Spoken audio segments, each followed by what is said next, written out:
Martineau. Le préféré du règne animal.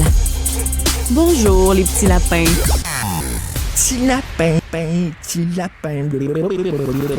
Ah, je suis très impressionné par mes collègues du Journal de Montréal qui arrivent avec un outil incroyable. C'est l'été, vous allez pêcher. Il y a deux genres de pêcheurs. Il y a des pêcheurs qui pêchent pour le passe-temps, le sport, puis après ça, ils prennent le poisson, puis ils décrochent de l'hameçon, puis ils le rejettent à l'eau. Et il y a ceux qui le mangent. Mais est-ce que c'est sécuritaire de manger des poissons? Ça dépend des lacs, ça dépend des régions. Et là, le Journal de Montréal est arrivé, le Journal de Québec est arrivé avec un outil incroyable. Tous les lacs sont répertoriés. Vous pouvez cliquer sur un lac et savoir si les poissons sont comestibles, combien de fois par mois, etc. On va en parler avec Éric Yvan Lemay, journaliste au bureau d'enquête de Québécois. Salut, Éric Yvan. Bonjour. C'est une sacrée job que vous avez fait ça. Il y a combien de lacs au Québec? Pour être exact, là, dans la carte qu'on a faite interactive sur le site web, il y en a 1321. C'est pas uniquement des lacs, parce qu'il y a des sites, des secteurs qui sont sur le fleuve Saint-Laurent, par exemple, parce qu'évidemment, il y a du monde qui pêche sur le fleuve. Il y a certaines rivières aussi, rivière Saguenay. Mais c'est principalement des lacs qui sont répertoriés. Donc, là, ça fonctionne comment, là?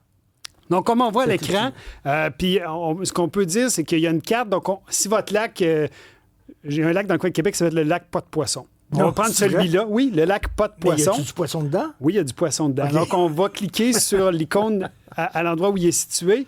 Ça ouvre une page, ça montre qu'il y a tel type de poisson dans le lac et ça permet de savoir surtout combien en manger par mois. Donc, ça dit combien de repas tu peux prendre par mois sans que ce soit dangereux. Parce que ce qu'il faut savoir... Parce que ce qui est dangereux, c'est le mercure, c'est exact. Ça? Donc, les poissons, surtout les prédateurs comme les dorés, les grands brochets, vont accumuler des taux de mercure importants. Évidemment, nous, quand on en mange, on mange ce mercure-là qui est dans la chair. Et si on en mange beaucoup, les grands consommateurs sont particulièrement à risque. Donc, les guides de pêche, les gens qui ont des pourvoiries, les gens qui sont riverains et qui pêchent à tous les jours et qui en mangent régulièrement. Mais c'est quoi les symptômes quand tu manges on a en ligne un témoignage d'un guide de pêche, justement, qui a eu des graves problèmes de santé, des tremblements, des douleurs musculaires importantes, des violents maux de tête. Et pendant des mois, il a cherché ce qu'il avait. Il ne comprenait pas ce qu'il avait. Il est allé voir le médecin à quelques reprises. Il pensait qu'il avait un cancer. Ah oui. Et à un moment donné, il était frustré de ne pas savoir ce qu'il avait. Puis il avait entendu parler qu'il y avait du mercure. Puis il est allé voir sur Internet.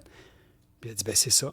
Il a rappelé son médecin. Mercure. Et le médecin a fait passer des tests sanguins qui ont effectivement permis de constater qu'il y avait un taux de mercure beaucoup trop élevé. Il est obligé d'arrêter d'en manger pendant un certain temps parce que c'était rendu dangereux pour sa santé. Et c'est pas le seul. On a d'autres témoignages qui s'en viennent dans nos pages dans les prochains jours. Et c'est ça qu'on a voulu mettre de l'avant. Évidemment, on ne veut pas décourager les gens d'aller pêcher. Je pêche moi-même, on adore ça, c'est un super sport. Il y a près d'1 million de Québécois qui s'adonnent à ce loisir-là. La seule chose, c'est que si on en mange régulièrement, il faut être prudent. Non, mais c'est une sacrée job, là, parce qu'il y a 1500 points d'eau répertoriés. Et là, tu cliques là-dessus, et là, tu as tous les poissons que tu retrouves dans ce plan d'eau-là. Et là, avec, celui-là, tu peux en manger 4 fois par mois. Celui-là, tu devrais même pas en manger pantoute parce qu'il y a trop de mercure. L'autre poisson, c'est une job de fou faire ça. Bien, c'est des données gouvernementales. Donc, on a utilisé des données qui ont été collectées par le ministère de la Faune. Donc, grosso modo, ce que les biologistes font, c'est qu'ils se rendent sur le lac, pêchent un certain nombre de poissons, font analyser la chair de ces poissons-là, puis selon la grosseur du poisson aussi. Parce que, pour certaines espèces, tu peux manger du petit poisson, notamment les dorés. Les petits dorés sont beaucoup moins contaminés au mercure que les plus gros dorés. Même chose pour le touladi, ou qu'on appelle communément la truite grise. Mm-hmm. Donc, il y a des nuances, puis c'est pour ça que la carte est importante, parce que c'est pas tous les poissons que vous allez pêcher qui ont un danger pour la santé. Il y a certaines espèces qui n'ont aucun problème. Tu peux en manger 8 repas par mois, puis tu ne seras pas malade, mais il y en a d'autres qu'il faut être particulièrement prudent. OK, qu'est-ce qui fait qu'il y a du mercure dans le poisson? Bien, c'est une contamination environnementale. Donc, c'est une contamination qu'il y a dans l'eau. C'est particulièrement problématique dans des endroits où est-ce qu'il y a des réservoirs, notamment des réservoirs qui ont été créés. Donc, il y a de la composition de matière organique dans l'eau.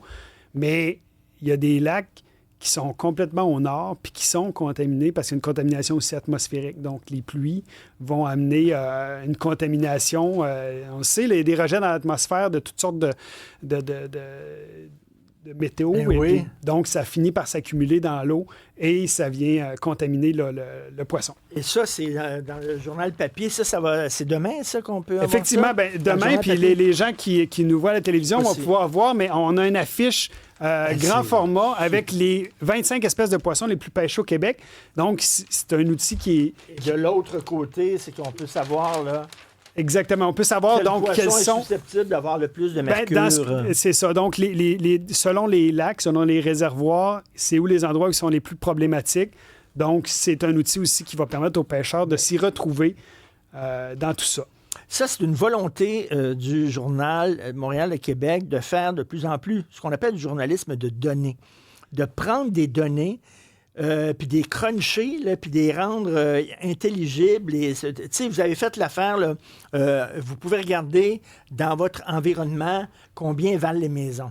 Exactement. La valeur des maisons du quartier où vous habitez, il y a eu ça, là, fait qu'on cliquait, là, puis là, c'est-à-dire que quand toi, tu décides de vendre ta maison, ça te donne à peu près un aperçu de la valeur des maisons dans ton quartier, dans ton voisinage. Vous avez fait ça avec ça? Vous le faites avec, justement, c'est ce qu'on appelle du data journalism en anglais. Là. Ça a l'air un terme un peu ésotérique ou technique, mais dans le fond, ce que ça dit, c'est que ça vous donne des informations sur ce qui se passe à côté de chez vous. Puis c'est ce qui est intéressant avec l'outil de la carte interactive. Tu peux regarder un lac en Abitibi, tu peux regarder un lac, si tu as un chalet dans le nord du Québec, tu peux regarder ce lac-là. Tu peux regarder sur le fleuve Saint-Laurent. Donc, on veut créer des outils qui vont être utiles pour les citoyens. Donc, qui ne s'adressent pas juste à des professionnels. Dans ce cas-ci, là, ça s'adresse à monsieur, madame, tout le monde, puis c'est vraiment utile. Et le journaliste de données, c'est brillant parce qu'ils se sont dit, les personnes qui ont mis ça sur pied, tous les jours, nos gouvernements, nos administrations amassent des tonnes de données sur n'importe quel sujet. Fait que là, comment on peut prendre ces données-là puis réussir à en faire des outils qui sont utiles pour les gens? Et trouver des nouvelles, parce qu'évidemment, à partir des données qu'on a, on a pu trouver c'est où les pires endroits, donc d'informer les gens, puis aussi d'aller poser des questions. Donc, demain, on aura une suite dans notre reportage où on a posé des questions à différents intervenants. Dans le cas des lacs, il y a les Autochtones sont concernés dans le nord du Québec.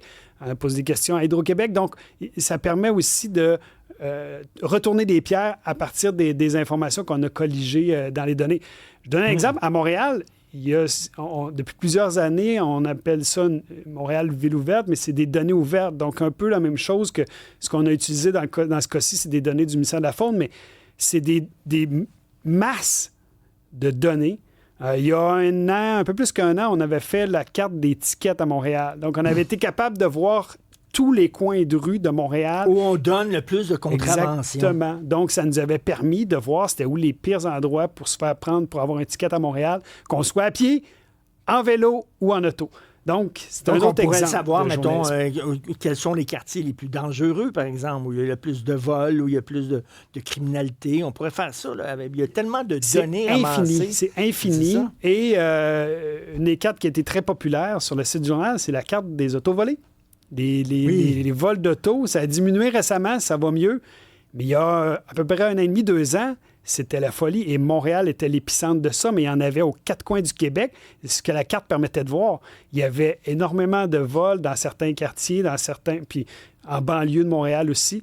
Donc, ça donnait quand même une vision d'un problème qu'on savait qu'il était présent, mais jamais aussi flagrant que ça. Donc, vous travaillez sans le dire, là, mais vous travaillez sur d'autres genres d'outils comme ça, là, avec des données. Là, il y a des gens qui disent, mais comment ça se fait que c'est pas le ministère de la Pêcherie là, qui s'occupe de faire des cartes comme ça? Si c'était le ministère, ça coûterait 1,1 milliard. C'est pas tout à fait vrai. C'est-à-dire que le ministère a quand même des outils. Ouais. Puis la question du mercure est déjà une question qui préoccupe le ministère. C'est pas pour rien qu'ils envoient des gens faire des prélèvements. Il y a déjà certains outils sur le site du ministère. Nous, on a poussé ça plus loin. Puis on est vraiment allé avec un outil qui était convivial pour le lecteur, pour les gens qui consultent ça sur Internet. Donc, ça serait impossible de faire ce travail-là sans le travail qui avait été fait en amont par les gens du ministère. Il faut quand même être... Ouais. Mais, bon, on a quand même des équipes de petites équipes qui ne coûtent pas 1 milliard, qui sont capables de faire des miracles. La carte qu'on a, je vous dis, là, ça vaut la peine de la consulter. Elle est magnifique.